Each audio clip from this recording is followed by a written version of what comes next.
जय हिंद साथियों, आपका स्वागत है इस YouTube चैनल में। दोस्तों, एक सैनिक की जिंदगी के बारे में बयां करना बहुत मुश्किल है।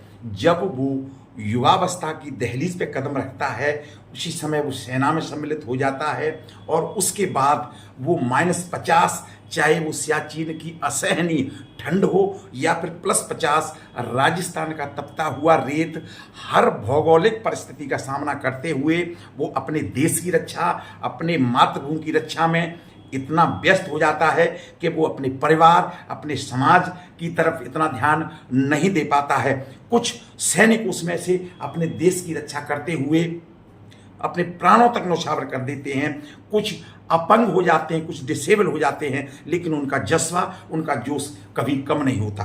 दोस्तों, जब वो सेना से सेवानिवृत्त होकर के आता है, उस समय उसके कंधों पर जिम्मेदारियों का भारी भरकम बोझ होता है। उसकी आमदनी कम हो जाती है, क्योंकि उस समय उसके बच्चे का सेटलमेंट होना होता है, बच्चों की शादी होनी होती है, वृद्ध माता पिता की देखभाल या अनेक प्रकार की सामाजिक रीति रिवाजों का निर्वाह करते हुए वो अपनी जो है क्या उसको मिलना है, क्या उसके लिए सेवानिवृत्त होने के बाद में कुछ कल्याणकारी कोई योजना है, इसके बारे में उसको कोई बोध नहीं रहता है, कोई जानकारी नहीं रहती है और उसको मिलने वाली अनेक प्रकार की कल्याणकारी योजनाओं से वो वंचित रह जाता है। दोस्तों, आज हम ऐसे सैनिकों के लिए अनेक प्रकार की केंद्रीय सैनिक बोर्ड द्वारा, राज्य सैनिक बोर्ड द्वारा चलाई जा रही कल्याणकारी योजनाओं की जानकारी देंगे। आज हम बात करेंगे केंद्रीय सैनिक बोर्ड द्वारा संचालित अनेक प्रकार की कल्याणकारी योजनाओं के बारे में।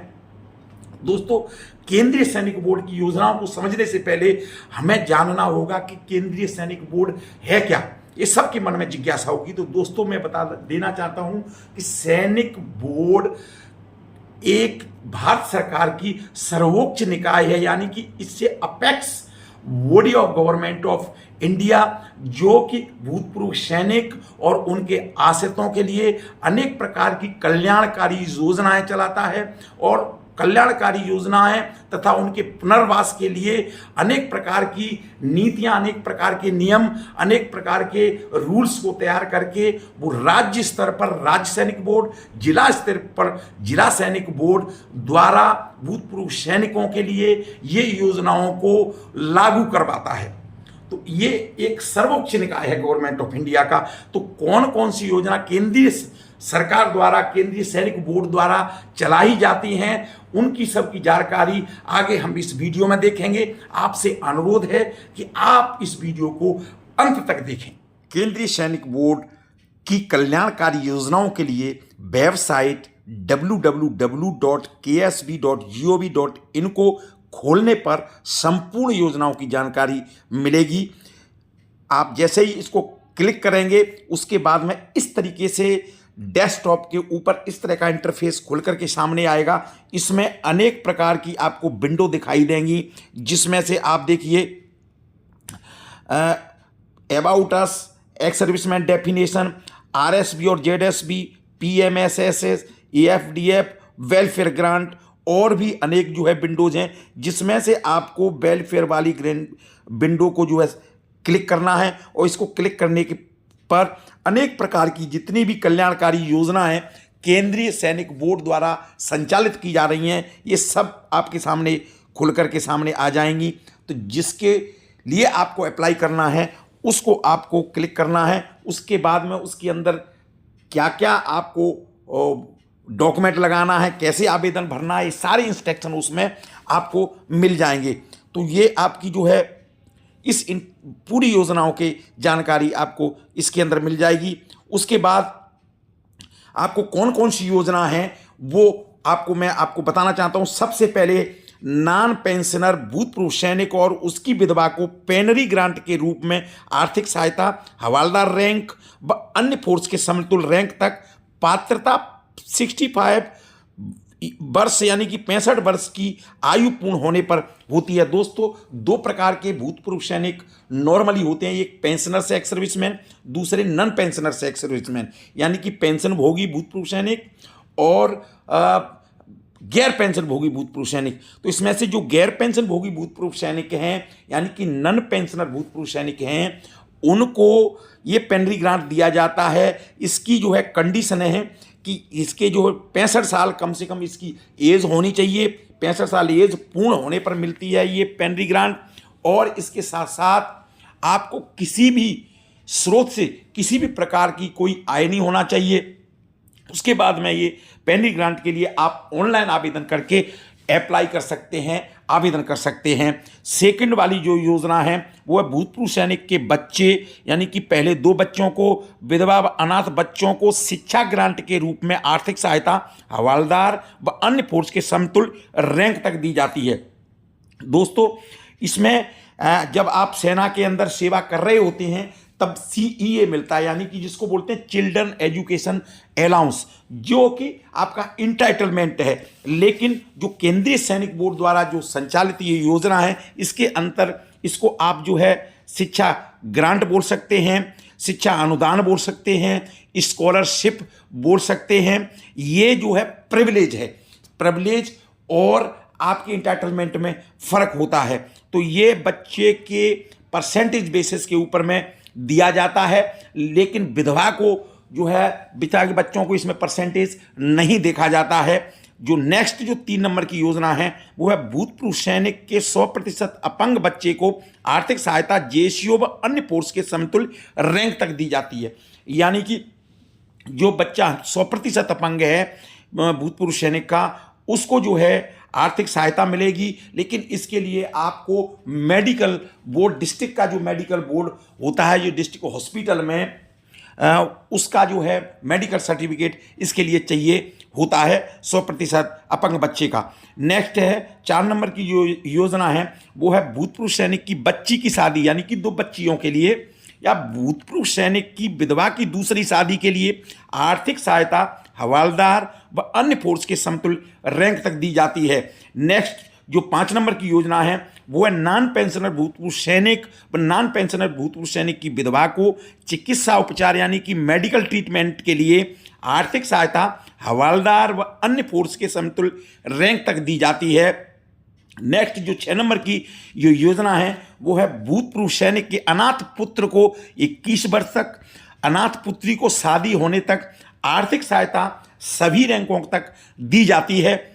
नेक्स्ट है भूतपूर्व सैनिक की विधवा को व्यावसायिक प्रशिक्षण, यानी कि वोकेशनल ट्रेनिंग के लिए आर्थिक सहायता हवलदार व अन्य फोर्स के समतुल्य रैंक तक दी जाती है।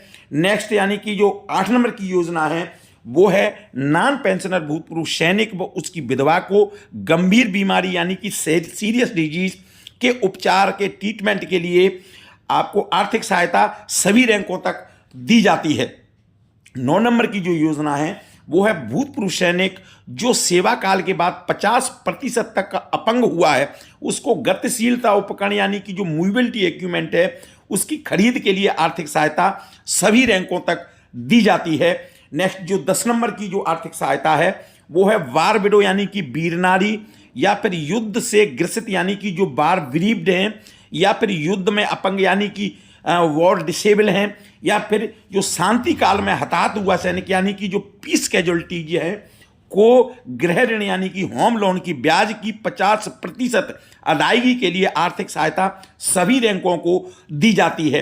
तो ये जो है 10 प्रकार की आर्थिक सहायता है, 10 प्रकार की योजना है, ये जो है केंद्रीय सैनिक बोर्ड द्वारा चलाई जाती हैं। इसके अलावा एक प्राइम मिनिस्टर स्कॉलरशिप स्कीम है, वो भी 11वीं जो योजना है वो भी केंद्रीय सैनिक बोर्ड द्वारा चलाई जाती है। उसकी जिक्र हम बाद में करेंगे। आगे इसके लिए आवेदन कैसे करना है, आवेदन प्रक्रिया क्या है, वो आप जान लीजिए। सामान्यतः सभी योजनाओं के लिए आवेदन प्रक्रिया समान ही है, जो कि केंद्रीय सैनिक बोर्ड की वेबसाइट www.ksb.gov.in को क्लिक करने पर सबसे पहले आपको निर्देश पढ़ने हैं। जैसे मैंने बताया था कि किस तरीके से आपको ग्रांट वाली विंडो को क्लिक करने के बाद में सारी योजनाएं आएंगी। जिस योजना के अंदर आपकी पात्रता बनती है, उस योजना को सेलेक्ट करके उसके अंदर सारी इंस्ट्रक्शन हैं, क्या क्या डॉक्यूमेंट आपको अपलोड करने पड़ेंगे, ये सारी जानकारी उसके अंदर मिल जाएगी और उसको देख करके आप जो है आवेदन कर सकते हैं। आगे हम देखते हैं कि भूतपूर्व सैनिक अन्य लाभार्थी को वेब पोर्टल www.ksb.gov.in पर ऑनलाइन आवेदन भर के सबसे पहले आपको रजिस्टर करना पड़ेगा, आपको आपका रजिस्ट्रेशन करना पड़ेगा। और रजिस्टर करने के लिए सबसे पहले आपका मोबाइल नंबर और ईमेल आईडी की ज़रूरत होती है। यदि आपका ईमेल आईडी नहीं है तो सबसे पहले आपको ईमेल आईडी बनाना पड़ेगा और उसके बाद में आपको रजिस्टर कराना पड़ेगा। रजिस्ट्रेशन करने के बाद में जैसे ही आप रजिस्ट्रेशन की प्रक्रिया पूरी करते हैं, आपके ईमेल के ऊपर लॉगिन आईडी और पासवर्ड आता है। उसको ईमेल को खोल करके आप देखेंगे, उसके बाद आपकी रजिस्ट्रेशन की प्रक्रिया पूर्ण होगी। अब हम समझेंगे कि रजिस्टर यानी कि रजिस्ट्रेशन आपको कैसे करना है। अपने जो है मोबाइल से भी आप कर सकते हैं। तो सबसे पहले आप जो है क्रोम ब्राउज़र को खोलेंगे, क्रोम ब्राउज़र में डालेंगे ksb.gov.in। जैसे ही डालेंगे तो इस तरीके से पेज खुल करके सामने आएगा। उसमें आप जो है केंद्रीय सैनिक बोर्ड जो लिखा हुआ है उसको जैसे ही क्लिक करेंगे तो आपका इस तरीके का इंटरफेस खुल के आएगा। इसके नीचे आप केंद्रीय सैनिक बोर्ड सेक्रेटरीट जो लिखा हुआ है उसके नीचे देखिए लॉग इन, रजिस्टर्ड और स्टेटस ऑफ एप्लीकेशन, 3 तरह के ऑप्शन आपको दिखाई दे रहे हैं। उसमें से आप रजिस्ट्रेशन को क्लिक करेंगे तो जैसे ही क्लिक करते हैं तो आपके सामने ये रजिस्ट्रेशन का जो है एप्लीकेशन फॉर्म खुल करके आएगा, जिसमें सबसे पहले इंस्ट्रक्शंस लिखे हुए हैं, जिसमें number 1 follow the guideline banner to fill registration form, यानी कि आपको इस फॉर्म भरने के लिए दिए हुई गाइडलाइनों को सबसे पहले आपको भरना है, इंस्ट्रक्शंस को समझना है, तभी आप जो है इसको आगे बढ़ना है। उसके बाद kindly fill the part 1 and part 2 to get registered successfully, यानी कि पार्ट 1 और पार्ट 2 ये 2 फार्म के पार्ट्स हैं। इन दोनों को आपको भरने के बाद ही रजिस्ट्रेशन की प्रक्रिया पूर्ण होगी। तो इसमें सबसे पहले हम चलते हैं पार्ट 1 में। देखिए सबसे पहले लिखा है हु आर यू, यानी कि आप कौन हैं। इसमें 3 तरह के ऑप्शन है। इसको जैसे ही क्लिक करेंगे 3 तरह के ऑप्शन आएंगे, एक्स सर्विसमैन, सेल, ऑर्फन और विडो, यानी कि जो भी है अप्लाई कर रहा है उसको आपको टिक करना है। इसको टिक करने के बाद में इसमें जैसे एक्स सर्विसमैन सेल्फ मैंने टिक कर दिया। उसके बाद आगे है आपका जो है नाम का detail, first name, middle name और सरनेम। जैसे मेरा नाम महावीर सिंह सिसोदिया है तो फर्स्ट में महावीर सिंह, सेकंड में महावीर लिखेंगे फर्स्ट में, सेकंड में सिंह और लास्ट में सिसोदिया, यानी कि तीनों को भर के फिर आगे हम चलते हैं।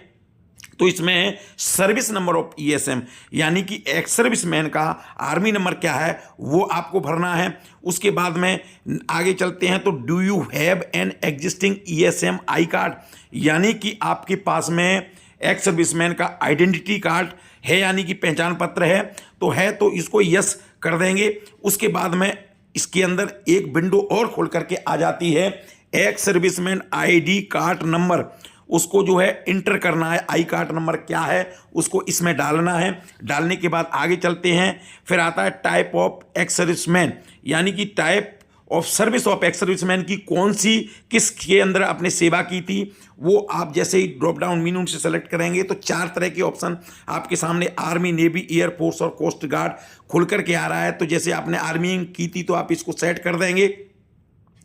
उसके बाद आप आगे चलते हैं तो rank of ex serviceman, rank of जैसे ड्रॉप डाउन मेनू से सेलेक्ट करेंगे तो सारी जितनी भी आर्मी की रैंक हैं वो सब आ जाएंगी। उसको आपको सिलेक्ट करना है। जैसे ही सिलेक्ट करके आगे जाएंगे तो फिर आता है आपका कंसर्न आरएसबी, यानी कि आपका राज्य सैनिक बोर्ड कौन सा है। तो इसको आप जैसे ही सेलेक्ट करेंगे तो जितने भी हिंदुस्तान के अंदर यानी कि भारत के अंदर जितने भी आपके राज्य सैनिक बोर्ड है सब खुल करके आ जाएंगे। तो जो भी आपका राज्य सैनिक बोर्ड है उसको आपको सेट कर देना है।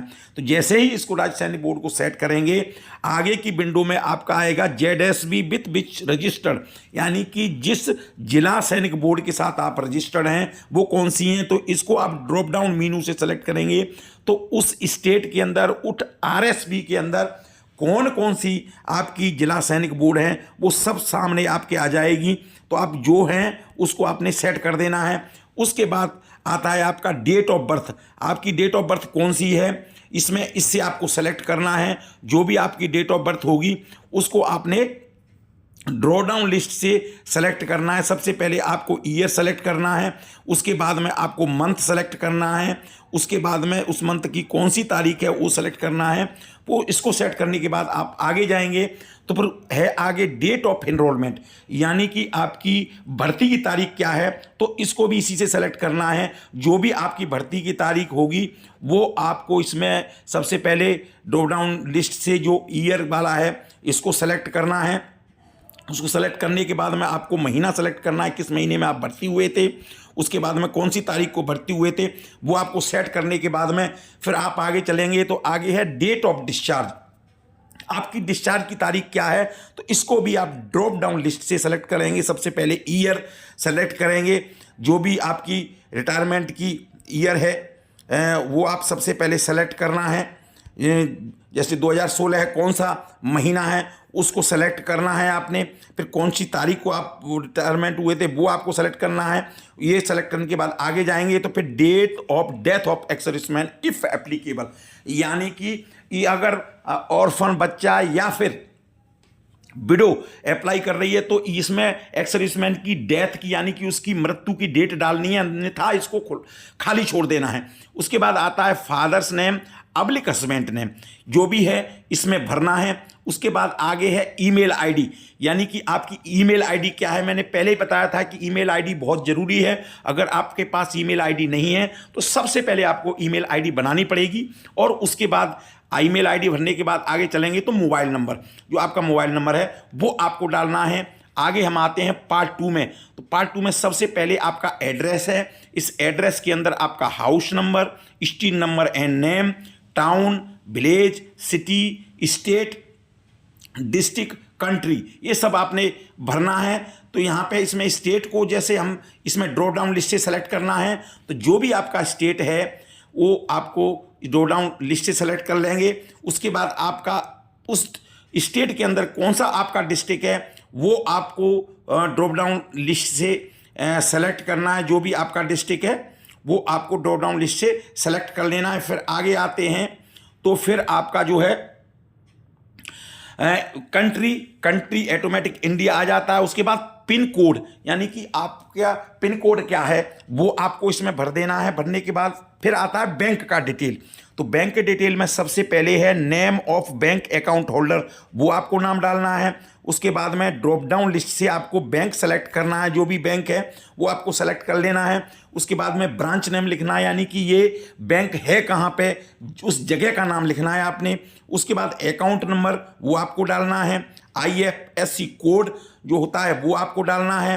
फिर उसके बाद आगे चलेंगे तो आपका पेंशनर अब्लिक नॉन पेंशनर, अगर आप पेंशनर हैं तो जैसे ही पेंशनर को सेट करते हैं तो नीचे आ जाता है PPO नंबर, यानी कि आपका PPO नंबर क्या है वो आपको PPO डाल देना है। उसके बाद में आगे है वेरिफिकेशन कोड, यानी कि जो कैप्चा दिखाई दे रहा है वो डालना है, और उसके बाद में सबमिट कर देना है। तो जैसे ही आप सबमिट करेंगे तो आपके ईमेल के ऊपर में मैसेज जाएगा जिसके अंदर आपको लॉगिन आईडी और पासवर्ड आ जाता है। तो ये यहाँ तक की प्रक्रिया हो जाती है आपके। इसके बाद में रजिस्ट्रेशन आपका कंप्लीट हो जाता है। रजिस्ट्रेशन के बाद में आपका लॉगिन आईडी और पासवर्ड आ गया है। अब हम देखेंगे कि आवेदन किस तरीके से करना है। तो सबसे पहले आप अपने मोबाइल से भी आवेदन कर सकते हैं। तो सबसे पहले आपको जो क्रोम ब्राउज़र है उसको आपको क्लिक करना है। उसके बाद में जो ksb.gov.in डालने के बाद में इस तरीके से साइट खोल करके आएगी। अब आपको 3 तरह के ऑप्शन दिखाई दे रहे हैं ऊपर, login, registered, status of application. आपको लॉगिन को क्लिक करना है। जैसे ही लॉगिन को आप क्लिक करेंगे तो इस तरह की विंडो खुल करके आएगी। सबसे पहले जिसमें लिखा हुआ है यूज़र नेम, तो यूज़र नेम आपका जो उसमें आ गया है वो आपको डालना है। वो आपको यूज़र नेम डालना है जो भी उसके अंदर आया होगा। तो ये जैसे मैं डाल रहा हूँ यूज़र नेम, और पासवर्ड आपको डाल देना है। उसके बाद जो कैप्चा है वेरिफिकेशन जो कोड जिसमें लिखा हुआ है जो कैप्चा है वो डालना है। जैसे इसमें ये है तो जैसे मैं डाल रहा हूँ आपके सामने, आप देख लीजिए IGI, ये डाल करके जैसे ही हम सबमिट करेंगे तो ये आपका इसमें सही नहीं है, यानी कि गलत है, तो दोबारा डालना है। तो दोबारा हम डालते हैं,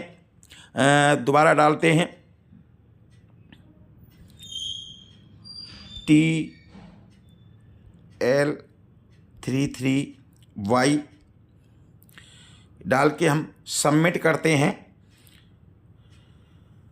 सबमिट करने के बाद में इस तरीके से ये विंडो खुल करके आएगी। इसमें देखिए कई तरह के ऑप्शन है। सबसे पहले है किसके लिए अप्लाई कर रहे हैं, ESM, identity card application, new application, approved यानी कि रिजेक्टेड, ये देखना है आपको, तो पेंडिंग या फिर ऑल। तो सबसे पहले हमने न्यू एप्लीकेशन पे क्लिक करना है। तो जैसे ही हम न्यू एप्लीकेशन पे क्लिक करेंगे आपके सामने इस तरह का जो है इंटरफेस खुल करके आएगा। इसमें ये पूछ रहा है आपको जो है please apply the appropriate scheme for drop down menu mentioned below. इसमें से जो ड्रॉप डाउन मीन्स को सेलेक्ट करना है आपको, किस स्कीम के लिए सेलेक्ट करना है। तो जैसे ही इसको आपको क्लिक करेंगे तो जितनी भी स्कीम है वो आपके सामने खुल करके सामने आ जाएंगी। तो जिस स्कीम के लिए भी आप अप्लाई कर रहे हैं उसको आप टिक कर देंगे। जैसे हम financial assistant for education of children और विडो ऑफ ESM, इसको जैसे हम क्लिक करते हैं तो आप देख लीजिए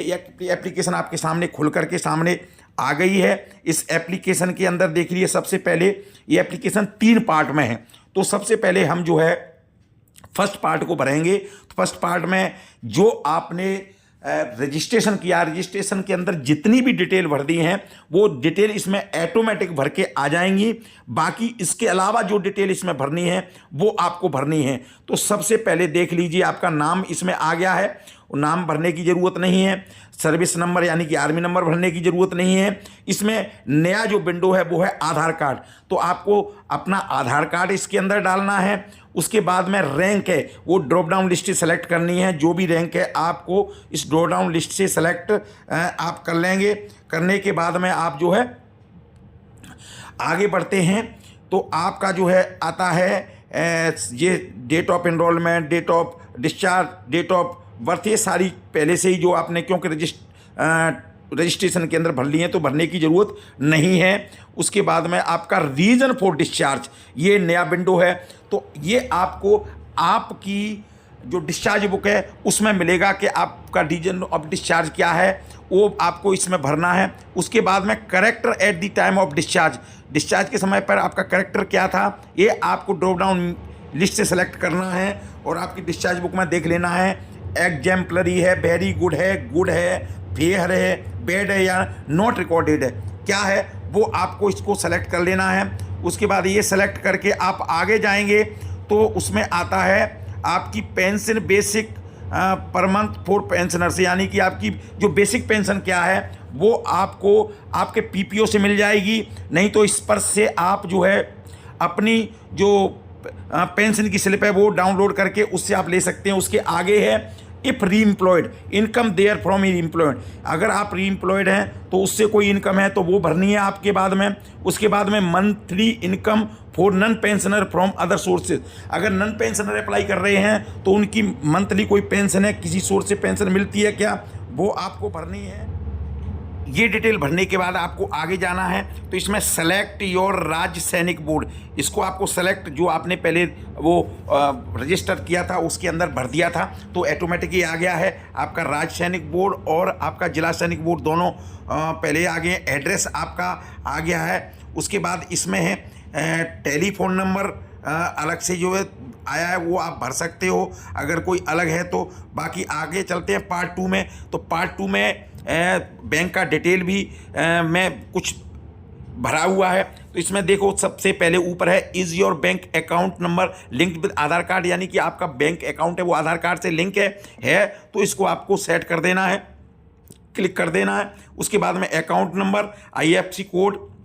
उसके बाद एक इन्फॉर्मेशन है वो है इम्पोर्टेंट, इसमें आपका जो IFSC कोड डालने के बाद में इसमें है आप नीचे ऐड अर्लियर ग्रांट डिटेल्स, यानी कि पहले अगर आपने कोई ग्रांट ली है तो उसकी डिटेल यहाँ पे भरनी है और उसको भरने के बाद में इसको आपको सेव कर देना है। सेव को जैसे क्लिक करेंगे तो ये सेव हो जाएगा। उसके बाद आगे चलते हैं तो आपका ये नेक्स्ट है पार्ट 3 जो सबसे इम्पोर्टेंट है। पार्ट 3 के अंदर आपका एकेडमिक ईयर, यानी कि एकेडमिक ईयर कौन सी है वो आपको डालना है। जो भी एकेडमिक ईयर है जैसे 2023-24 है तो इसको आपको सेट कर देना है। इसको सेट करने के बाद में आपका जो है फिर आता है select your child who's to apply, आपका कौन सा बच्चा है, इसमें पहला बच्चा है या दूसरा बच्चा है, वो आपको इसमें सेट कर देना है। सेट करने के बाद में नीचे फिर आपका आता है सीरियल नंबर, चाइल्ड नेम, उसके बाद में स्कूल और कॉलेज नेम, उसके बाद में आपका जो है क्लास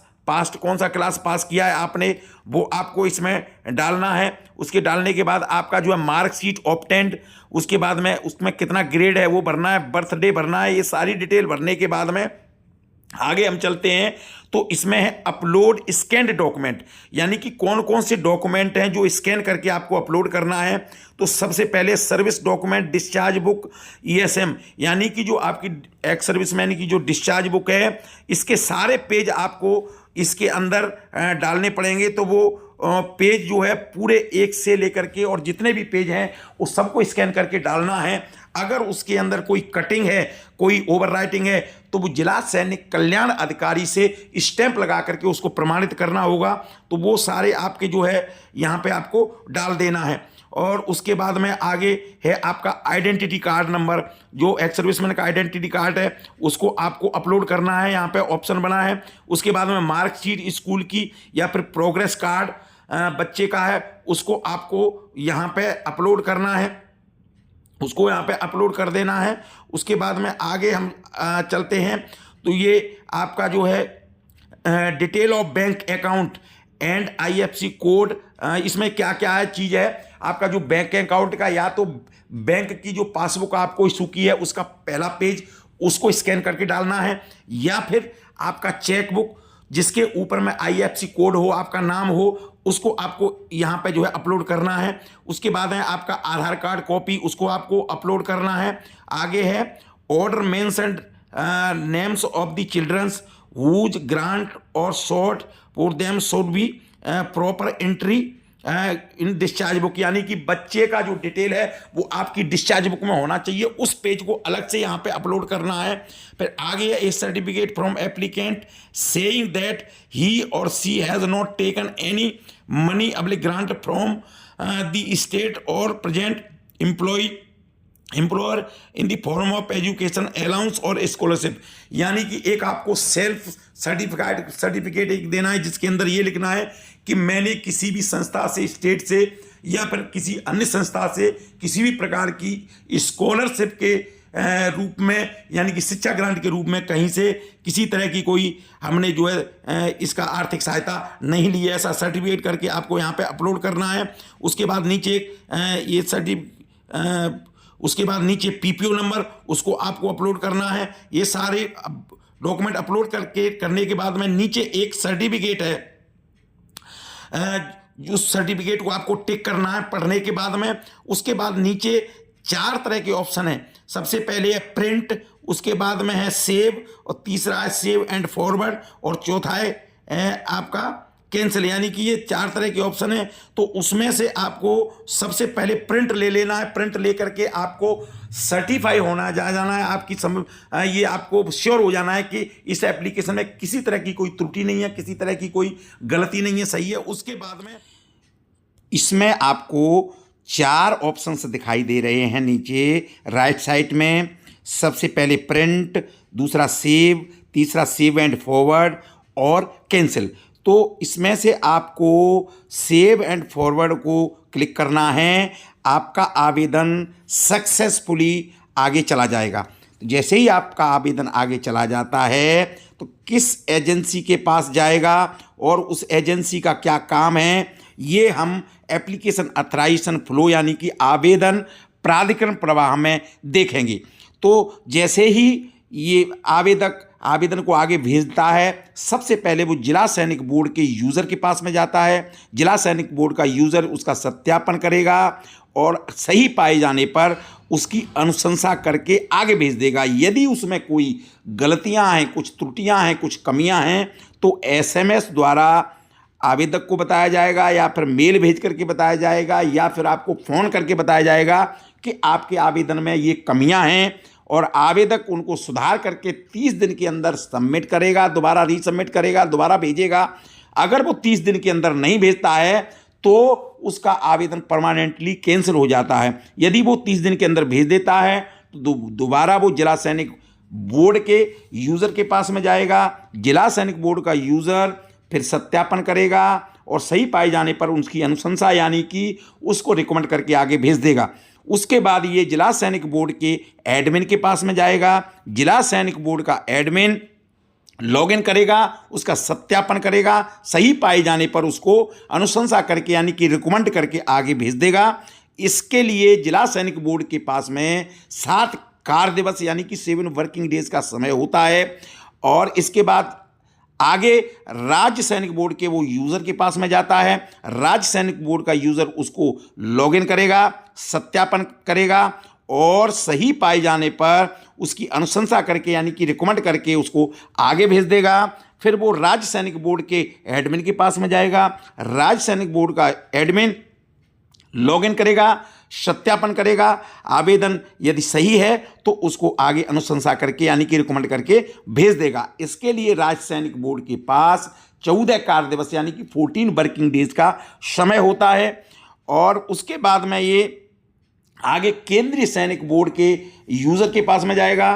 केंद्रीय सैनिक बोर्ड का यूज़र लॉगिन करेगा, उसका सत्यापन करेगा और सही पाए जाने पर उसकी अनुशंसा करके यानी कि रिकमेंड करके और उसको आगे भेज देगा। उसके बाद में केंद्रीय सैनिक बोर्ड के एडमिन के पास में जाएगा। केंद्रीय सैनिक बोर्ड का एडमिन लॉगिन करेगा, सत्यापन करेगा और आवेदन की सही तरीके से जांच के बाद वो सही पाया जाता है तो उसको अनुमोदन यानी कि यहाँ पर आवेदन आपका अप्रूव हो जाएगा। और आवेदन अप्रूव होने के बीच में इसमें क्या कितना समय यहाँ पे दिया जाता है, तो ये एक समय यहाँ पे आवेदनों के आधार पर निर्धारित किया जाता है। अगर 3000 तक एप्लीकेशन है तो इसके लिए 30 डेज यानी कि 30 कार्य दिवस का समय होता है। और इससे ज़्यादा आवेदन है तो 300 आवेदन के लिए 7 दिन और होते हैं। तो उसके बाद में आपका जो है एडमिन से अप्रूव होने के बाद में ये फाइनेंशियल सैंक्शन के लिए सक्षम प्राधिकारी के लिए यानी कि कंपिटेंट अथॉरिटी के पास में जाता है। और कंपिटेंट अथॉरिटी को सैंक्शन के लिए 45 कार्य दिवस यानी कि 45 वर्किंग डेज का समय होता है। और वहाँ से जैसे ही अप्रूव हो जाता है फाइनेंशियल सैंक्शन, वो फिर केंद्रीय सैनिक बोर्ड के खाता अनुभाग यानी कि जो अकाउंट सेक्शन है उसमें जाता है।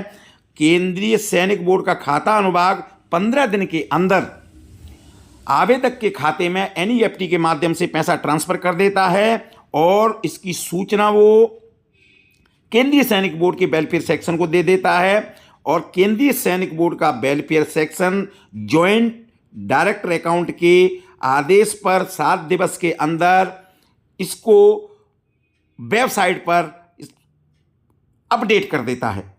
ये प्रक्रिया होती है आपके आवेदन की। उसके बाद आगे हम चलते हैं स्टेटस ऑफ एप्लीकेशन यानी कि आवेदक की स्थिति, आवेदक को अपने आवेदन की स्थिति जांच करने की भी सुविधा ऑनलाइन उपलब्ध है। तो इसमें हर स्तर पर आवेदन पर हुई कार्रवाई की स्थिति की जानकारी देने वाला एक ऑटो जनरेटेड ईमेल तथा मोबाइल पर SMS प्राप्त होगा जिसकी आवेदक को नियमित रूप से जांच करनी चाहिए। और ध्यान रहे कि आपका मोबाइल और ईमेल हमेशा एक्टिव रहना है। इसको जो है मोबाइल को रिचार्ज करके रखना है। आगे चलते हैं। आवेदन में यदि कोई त्रुटि है तो मैंने पहले भी बता दिया है, उस स्थिति में आपको मैसेज प्राप्त होता है तो आपको अपना दोबारा लॉगिन करके उसको रेक्टिफाई करना है और 30 दिन के अंदर उसको ठीक करके सुधार करके ड्यूली रेक्टिफाई करके उसको पुनः रीसबमिट करना है यानी कि रीसबमिट करना है। और आपका यदि 30 दिन के अंदर नहीं कर पाते हैं तो आपका आवेदन परमानेंटली रिजेक्ट हो जाता है, निरस्त हो जाता है, स्वीकृत कर दिया जाता है। ये सिस्टम ही ऑटोमेटिक कर देता है। दोस्तों, एक चीज़ का विशेष ध्यान देना चाहिए कि आवेदन सिर्फ पात्र होने पर ही आप जो है सही तरीके से जांच करने के बाद आगे भेजें, सेव और सबमिट करें। क्योंकि आवेदन कहीं से भी भरा जाए, किसी के द्वारा भी भरा जाए, लेकिन सत्यता और यथार्थता की जिम्मेदारी आवेदक की स्वयं की होती है। यदि गलत और अपात्र पाए जाने पर दोषी भूतपूर्व सैनिक को योजना से वंचित कर कानूनी कार्रवाई की जा सकती है और उसका पहचान पत्र वापस लिया जा सकता है। आशा है आपको यह वीडियो आपके लिए लाभप्रद सिद्ध होगा। आपको केंद्रीय सैनिक बोर्ड द्वारा संचालित योजनाओं की जानकारी आपकी समझ में आ गई होगी।